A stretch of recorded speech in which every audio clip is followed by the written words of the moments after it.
Tai Media. Ulipo tupo, twende pamoja.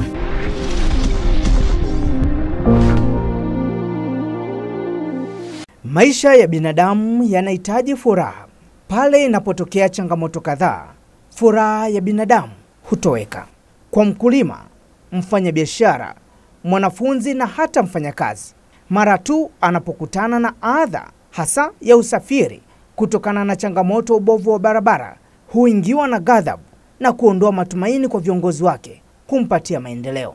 Wananchi wanaotumia barabara kutoka Kabwe Sido, Uyole Tezi, Ilomba Machinjio, Iziwa Kalobe, Kabwe Old Airport na Block 9 Samora kwa muda mrefu wamelalamikia ubovu wa barabara unaosababisha kukwama kwa shughuli za kiuchumi. Barabara zetu kidogo changamoto, na barabara zishakuwa kishafika kipindi kama hichi barabara zikawa kwenye hali kama hii, inakuwa ni changamoto. Barabara kwa ujumla kwetu Mbeya kusema 80% mpaka 90% barabara hazifai. Zinakuwa na mashimo, magari yanakwama, kwa unashuhudia kwamba hata magari kupita hizo sehemu inakuwa ni ngumu. Kwa wafanyabiashara tunashuhudia ambao mfano wanachukua mizigo Sido, kuna barabara ambazo ukizitazama moja kwa moja unaona kabisa kwamba yule ambaye anaenda kuchukua mzigo tayari anaenda kutumia gharama nyingine kabisa ambayo inamsababishia yeye kutumia kiasi kikubwa kwa bajeti yake ambayo ilibidi iwe ndogo kama barabara zingekuwa ni nzuri. Huenda ikawa ni historia sasa kwa wananchi kubaki na kero baada ya serikali kupitia mbunge wa jimbo la Mbeya mjini Dr. Tulia Ackson kushawishi na hatimaye serikali kutenga fedha kwa ajili ya ujenzi wa barabara. Ni wape pongezi sana serikali. Kuna barabara nyingi ambazo ni tata wametatua. Barabara nyingi zilikuwa kipindi hiki sasa cha masika hizi hazipitiki. Sasa hizi zinapitika. Kwa at least kidogo imekuwa tuna njia nyingi za pembeni ambazo zinaweza kufikisha mjini kuliko kuna kwanza tunategemea highway. Mbali ya kubadili mandhari ya mazingira ya jiji la Mbeya, lakini pia umesaidia kuongeza wigo wa biashara kwa wafanyabiashara wadogo wadogo. Tunajipanga kwanza, barabara inakuwa na mvuto wa watu wengi wanapopita, na sisi wanawake kama wanawake tunapokuwa barabarani tunafanya shughuli zetu, yani inakuwepo changamoto.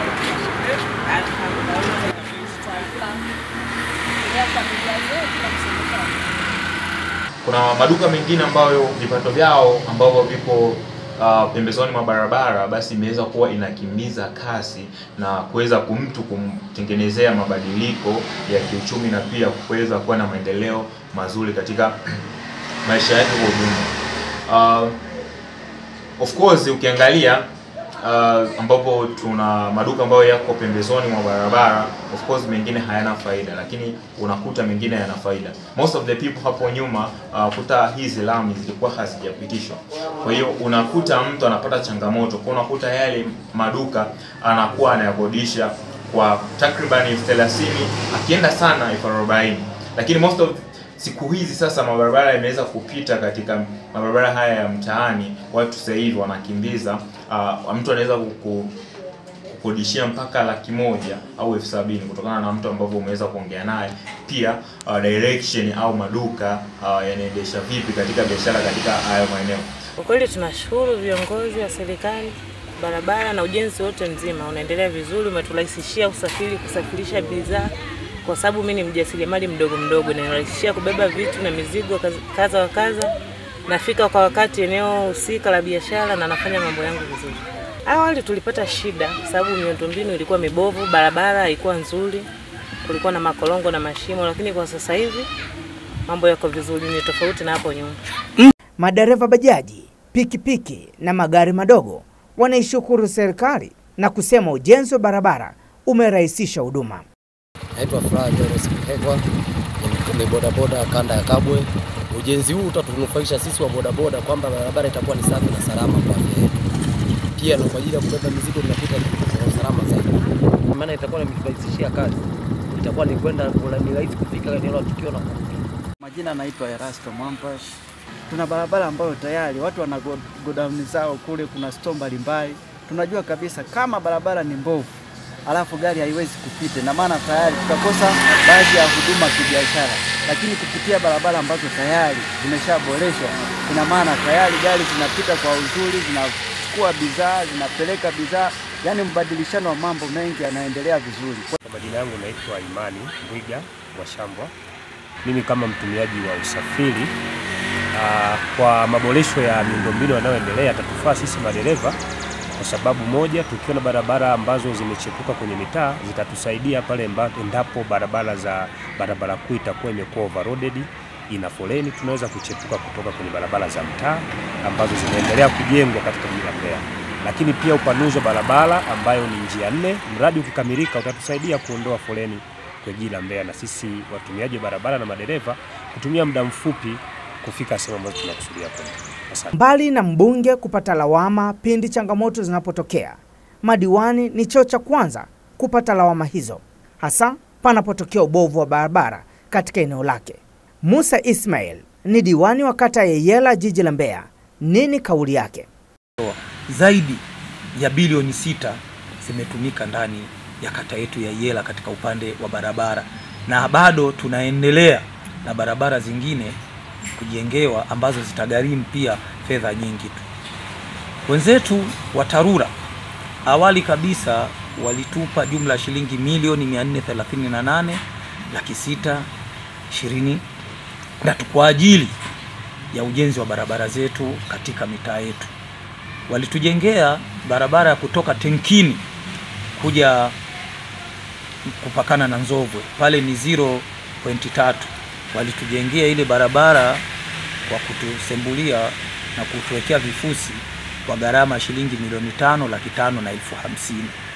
Lakini wakaja wakatujengea barabara ya kutoka Isote kuja Sasaland ambayo na 0.6, ambao walitujengea kwa milioni 11,100,000. Lakini pia wakatujengea barabara kutoka njia panda Kumemba kwenda Mwangonela, kutoka Mwangonela kwenda Tenkini, na kutoka Mwangonela kwenda kwa Amenye ambayo ilikuwa na kilomita 2.8, ambao walijenga kwa jumla ya shilingi milioni 58,937,000. Lakini pia wakaja wakatujengea sasa barabara yenye 0.8 kwa kiwango cha lami, ambayo hiyo barabara imegharimu jumla ya shilingi milioni 333,097. Lakini mheshimiwa mbunge wetu Dr. Tulia kupitia hela ya mfuko wa jimbo akatujengea barabara ya kilomita 1 gharama shilingi milioni 500, ambayo imetoka njia panda Madini kwenda mpaka hapa chini tunapaita kanisani, ambapo saizi tena imeunganishwa ile barabara kutoka pale kwenda mpaka shuleni Yela, ambayo tena ni kilomita 1. Kwa hiyo jumla kilomita 2 hela ya mfuko wa jimbo pale imetumika kujenga, na kutoka hapo njia panda ya kwa Mgamie kwenda mpaka hapa tunapaita kwa Munjabei, ambayo ni kilomita 1.2, imegharimu bilioni 1 kwa kiwango cha lami, na inataza barabarani, mifereji na nini na kila kitu.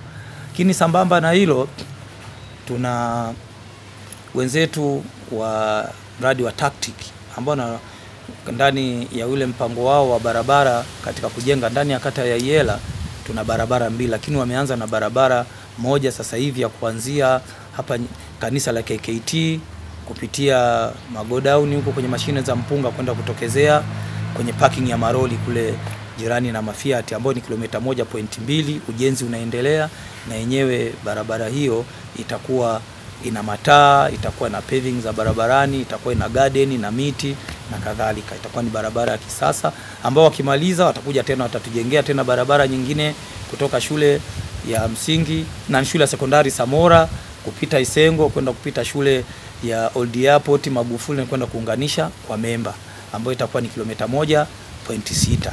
Kwa hiyo hilo, lakini pia wenzetu hawa wa AgroConnect wametupa kilomita 1.5 kwa kiwango cha lami, ambayo hii itaingilia hapa kwa mkuu wetu wa mkoa mstaafu Mzee Mbwiro na Kisangani hapa, na wote hawa Mzee Mbwiro ni marehemu na Kisangani naye ni marehemu, kwenda kupita kwenye jengo letu hili la hospitali tarajiwa ya Maranatha kwenda kuunganisha na barabara ya Vunjabei, lakini kutoka usawa geti la Maranatha kwenda shule ya Samora, na kutoka usawa geti usawa Samora kuingia kiwandani, ambao ni kilomita 1.5, ambayo itagharimu bilioni 3 milioni 100,697,226 na senti 50, ambayo ni barabara pia ya kiwango. Itakuwa na taa za barabarani, itakuwa na sehemu za watembea kwa miguu na kadhalika, na lami ile ni ya kiwango tofauti na hizi zingine. Wenzetu wa AgroConnect wanatujengea katika. Mheshimiwa mbunge wetu alituombea, kosi tumepata, ile barabara itakuja kujengwa na wenzetu wa TANROADS, ambayo tayari mkandarasi ameshapatikana kwa barabara kutoka Mafiati kwenda shuleni Samora. Ile saizi imefumuliwa na mkandarasi kishapatikana, inajengwa tena upya kwa kiwango cha zege, sio tena kwa mfumo tena wa lami. Kwa hiyo Septemba 23 mwaka 2024, mstahiki meya wa jiji la Mbeya akiambatana na timu ya wataalamu kutoka wakala wa barabara za mijini na vijijini jiji la Mbeya walikwenda kuweka saini za ujenzi wa barabara za TACT jijini Dar es Salaam. Je, ipi kauli ya meneja wa TARURA jiji la Mbeya kuhusu mradi huo? Kwa majina mimi naitwa Boniface Kasambo, ni meneja wa TARURA. Kwa upande wa miradi ya TACT na kilomita 12.5 ambazo zinagharimu shilingi bilioni 20.5 kwa gharama yake kwa ujenzi mzima. Barabara hizo ziko kwenye hatua mbalimbali. Na barabara ya Ilemi ikimaanisha Ilomba Machinjioni, ambayo tuko tumeshajenga tayari mifereji, mitaro. Sasa hivi tunaendelea na kuweka matabaka ya barabara kwa maana ya CRR kwa ajili ya maandalizi ya lami. Tuna barabara nyingine ya Sido Block T, ile ambayo inapita nyuma ya viwanda kwenda moja kwa moja mpaka kuunganisha ile barabara ya mataa. Nayo tuko kwenye tabaka la lami, tunafanya maandalizi kwa ajili ya kuweka tabaka la lami.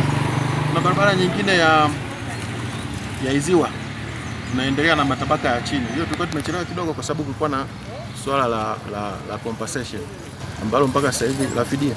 Ilikuwa na nyumba zilikuwa barabarani ambalo mpaka sasa hivi limeshakamilika.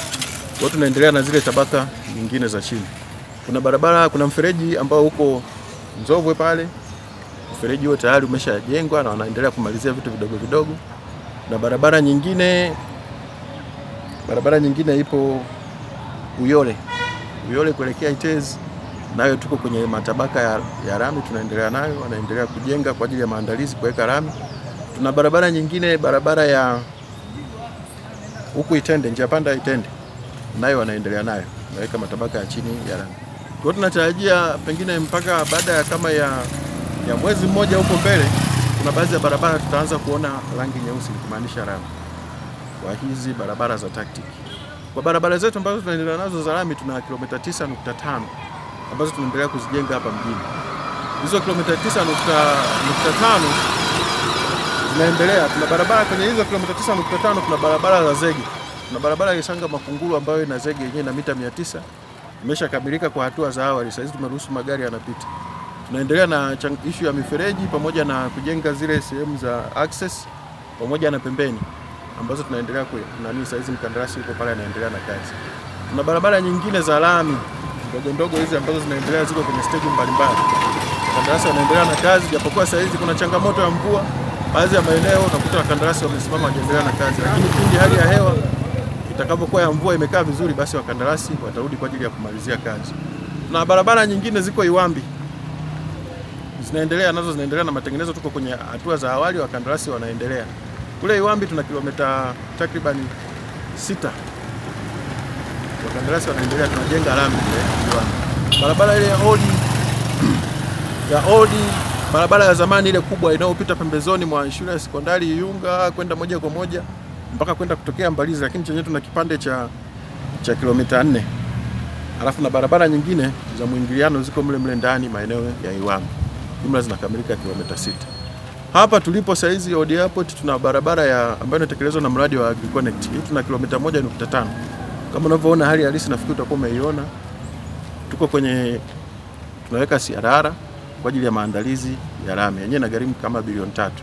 Ni kilomita 1.5, mkandarasi anaendelea na kazi, japokuwa kwa siku mbili hizi kulikuwa na hali ya hewa ambayo haijakaa vizuri ya mvua. Kwa hiyo ameshindwa kuendelea na kazi, lakini tunatarajia baada ya hali ya hewa atarudi kwa ajili ya kuendelea kumalizia kuweka haya matabaka kwa ajili ya kupokea lami. Kwa hiyo kwenye hii awamu ya 6 utekelezaji wa kuachana na vumbi umekuwa ni mkubwa kulinganisha na miaka mingine. Hilo linaeleweka, ni kawaida, linaeleweka ni kwamba kwa spidi ambayo anaenda nayo Mheshimiwa mbunge wa jimbo la Mbeya pamoja na Mheshimiwa Rais wa Jamhuri ya Muungano wa Tanzania, kasi ya ujenzi wa lami ni kubwa kulinganisha na miaka mingine yote. Muonekano wa barabara kwa sasa ndani ya jiji la Mbeya lenye kata 36 umebadilisha taswira na mandhari ya jiji, licha bado kuna uhitaji mkubwa wa ujenzi wa barabara nyingine kwa kiwango cha lami ili kupunguza msongamano wa vyombo vya moto, hasa bajaji kutumia njia kuu.